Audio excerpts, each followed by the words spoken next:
благодарам најпрве на можноста еве и на вниманието што сте денеска со нас.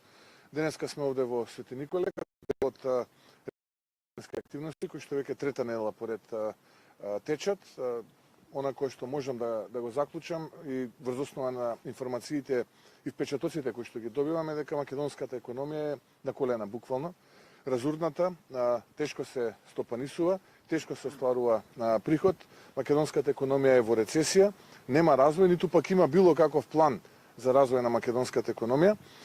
И сето тоа е така поради погрешните политики на СДСМ и Зоран Заев. Откако се власт, успеа да ја заложат државата буквално за 2 милиарди евра, а назад да вратат во македонската економија нема ништо, бидејќи ако ја видите бројката на почетокот од формирањето на првата влада на СДСМ и Зоран Заев, мај 2017 и ја споредите со бројката со која што ја завршивме 2020 година, ќе видиме дека бруто домашниот производ е ист, а задолжувањето се зголемило за цели 2 милиарди евра. Практично немаме раст, немаме никаков раст на македонската економија, а имаме задолжување поголемо од 2 милиарди евра, но затоа пак имаме мултимилионери во едно семејство кое што е владеачко во државата, односно семејството на премиерот Зоран Заев. Зошто Македонија е сиромашна земја со богат премиер? Ке добиете одговор на ова прашање со едноставно споредување на богатството, еве да речеме на пример на семејството на францускиот претседател господинот Макрон или пак германскиот канцелар. Ако го споредите со богатството на семејството на нашиот премиер, ке добиете одговор дека семејството на нашиот премиер е, например, 2 до 3 пати или 5 пати или 10 или 100 пати, би рекол, побогато од семејството на европските лидери. Затоа имаме сиромашна држава, држава во која што цвета криминалот, цвета корупцијата, а имаме сиромашни граѓани, економија во рецесија. На врвот сме на листите по перцепцијата за корупција и криминал, на дното сме по развој на економијата, на дното сме по бруто инвестициите, на дното сме по директните странски инвестиции. Така што денеска сум овде во Свети Николе да поддржам сето она кое што македонската економија го создава како додадена вредност. Тука сме во фабриката МИК Свети Николе, местната индустрија практично Свети Николе. Разговараме со вработените, поддршката ја имаат, јас секогаш стегам раката пред овие современи херои и патриоти кои што практично обезбедуваат екзистенција за стотици македонски семејства и наши сограѓани. Така еве од денес и стартува иницијативата, односно граѓанската иницијатива за закон за поништување на законот за попис. Колку пунктови ширум државата се отворени, дали се отворени и каков е одзивот на граѓаните до сега? Па јас мислам дека се врз основа на ние информации кои што ги имам повеќе од 350. Ценам дека и врз основа на информациите кои што ги добивам од терен дека навистина се одвива перфектно. Многу граѓани, би рекол илјадници наши сограѓани се одзваа на оваа иницијатива и го дадоа својот подпис. Така очекувам и деновите кои што следат, а тие подписи да бидат поддршка на иницијативата на пратениците која што ќе биде доставена до спикерот во парламентот за поднесување закон со кој што ќе бараме поништување на овој, би рекол, неевропски и наместен закон за попис, односно неевропски и наместен попис кој што сака СДСМ и Зоран Заев практично да го спроведат заедно со нивните коалициони партнери. Замислете, 4 години ние буквално потонавме во ова политичко мучуриште, ова политичка тиња. Буквално ниту еден проект не направија, почнувајќи од почеток до крај. Замислете на што ќе личи овој попис направен во 20 дена по рецептата скроена од Зоран Заев и СДСМ. Јас ќе ви кажам дека тоа ќе биде една обична бламажа и еден обичен срам. Така сега би сакала да ве прашам. Да, јас Сабајлево се утринава, мислам се подпишав. Да. Во Скопската населба Карпуш 3, која што е дел од општината Карпуш, каде што живеам. Премиерот Заев ретерираше во однос на законот за лични карти. Кој е вашиот коментар? Па видете, нема работа за која што Зоран Заев не ретерираше. Најпрво велеше прифаќам да стои македонци, албанци, турци, роми во личните карти, за да потоа рече дека тоа било неевропски, па сега ретерира.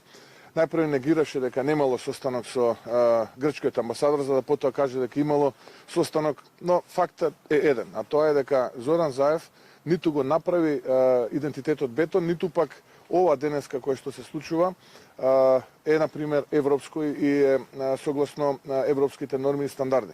Фактот е еден. Ние нема во личните карти да имаме македонци, односно тие кои што се само идентификуваме како македонци, дел од македонскиот народ. Зошто? Затоа што Зоран Заев тоа го избрише.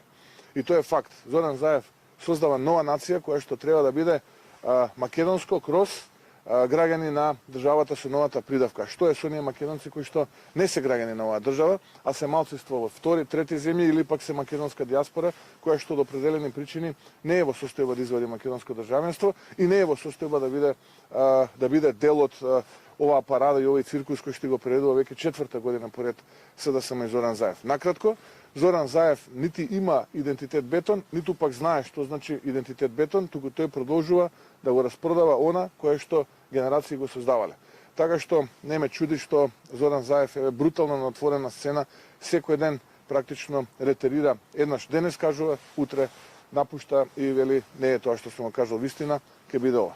Така што оваа политика падни стани не дојде до оваа ситуација да бидеме на дното во регионот.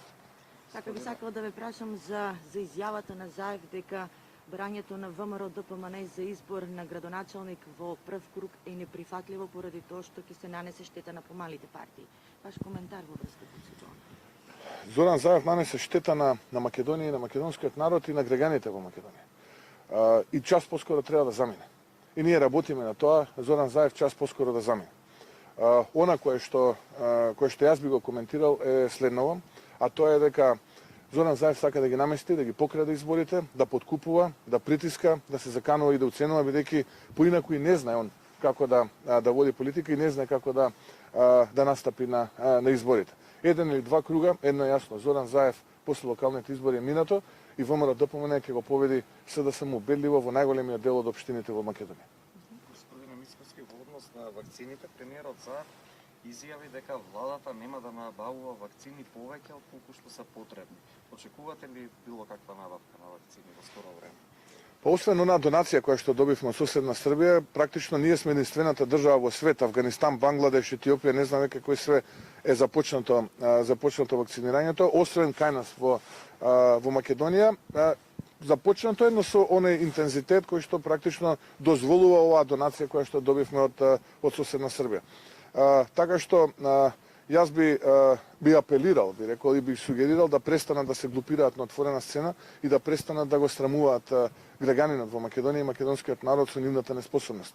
Дојде март, започнавме од декември, па јануари, февруари еве полека изминува, дојде и март, а ние се уште немаме ниту вакцини, ниту пак успева да ни кажат кога тие вакцини ќе пристигнат. Помина и Нова година, помина и Божик, помина и Банник, помина и кинеската Нова година, но за жал од вакцините ни трага неговац. Така што би рекол овој срам кој што го нанеса на граѓаните треба да престане, а за тоа да престане работиме интензивно и да формираме мнозинство со кое што ќе урнеме оваа влада неспособна, која што не срамува насекаде, корумпирана и влада која што практично ја оплячка Македонија. Така, уште едно прашање за вакцините, доколку колегата нема ваш коментар во врска со тоа што владата ги игнорира барањето, односно писмата за набавка на руската вакцина. Па видете, врз основа на информациите кои што во медиумите се присутни, гледаме дека практично нема никаква комуникација помеѓу влада и држави кои што се производители на вакцините, меѓу кои е и Руската федерација. Навистина не знам каде овие луѓе ќе им оди душата, кога знаат дека луѓе денеска го губат својот живот или пак поминуваат низ пандемијата предизвикана од овој COVID-19 вирус, а при тоа тие калкулираат политички, коленичат, мислејќи дека на тој начин ќе остават впечаток за лојални сојузници или за лојални поданици. Навистина не можам да ги разберам каде ќе им оди душата, бидејќи кога станува збор за здравјето на граѓаните не е важно од каде доаѓа вакцината. Важно е вакцината да е тука и да можат оние луѓе кои што сакаат да се вакцинираат. Јас не можам да ги разберам овие луѓе како заспиваат и како се будат и како ќе продолжат да го живеат животот. Тие може да бидат обвинети за смртта на илјадници наши сограѓани затоа што навремено не успеале да набават вакцина без разлика дали е таа од Кина, дали од Русија, дали од Европската унија, дали од Соединетите Американски држави. Не е важно од каде. Час поскоро вакцината треба да се донесе, да може оние граѓани кои што сакаат да се вакцинираат, да спасиме живот повеќе, да спасиме здравје некому повеќе. Тоа е суштината и тоа го прави одговорна влада. Гледате што се случува, земји членки на Европската унија се надаваат денеска колку вакцини ќе земат од Кина, од Русија или пак од другите производители. Но оваа влада мисли дека ако вака сервилно се однесува дека некој ќе им прогледа низ прсти, па ќе може да продолжат да крадат и да лажат. Тие треба веднаш да престанат да крадат и да лажат и да се посветат на тоа кое што е нивната работна врска, тоа е да работа за интересите на граѓаните. Одговорност ќе има. Треба да им е јасно. Ова ќе заврши. Одговорност ќе има од првиот до последниот. Така што уште еднаш ка апелирам, работете за здравјето на граѓаните, не калкулирајте. Не калкулирајте, не коленичете, ова се глупости што ги правите. Престанете да крадете и да лажете. Работете и заштитете го здравјето на граѓаните и спасете човечки живот. Тоа е мојата порека.